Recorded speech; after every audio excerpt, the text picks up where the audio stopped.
Happy Sunday guys. So karon mo gawas ako kay magpalit ko og kanang manok.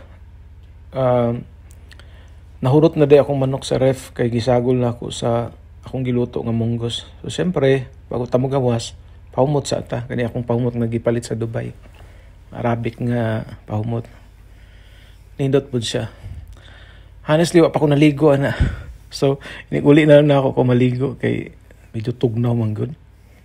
Pero galigo jud ko habi sa winter.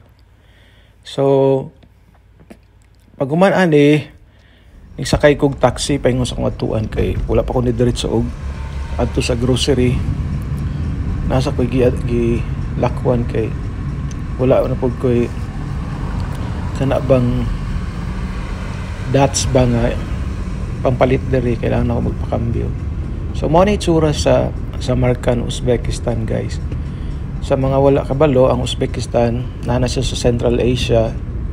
Nya kung wapod kabalo asa ng Central Asia, dapit siya sa Russia or sa tapad siya sa Kazakhstan.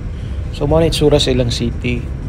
So akong napansin sa pinaka years na ako nagpuyo diri, di hamak na mas limpyo sila nasod kaysa sa atua diya sa Pilipinas. Labi na jud sa Manila nga daghang kay hugaw.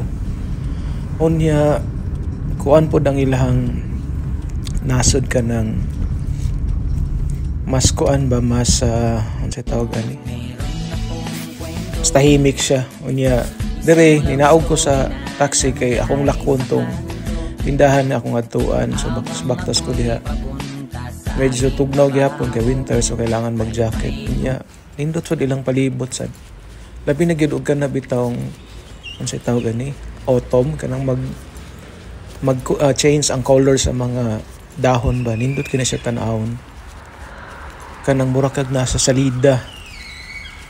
Unya sa makita nimo nindot jud pud ang mga structure di murag feel nimo ba nga naka sa laing unsa ni ay inigtan-aw nimo structure, makita jud nimo nga naka sa laing nasod kay lahing ambience ba, lahi ang mga buildings, lahing itsura, mga kahoy lahing itsura.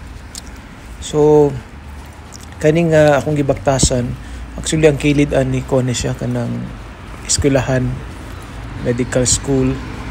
Unya dito sa Tumoy mo to akong atuan ni tindahan diyan, pakambyoan ako gamayng kwarta para makapalit ko og grocery. So maura to, enjoy your Sunday.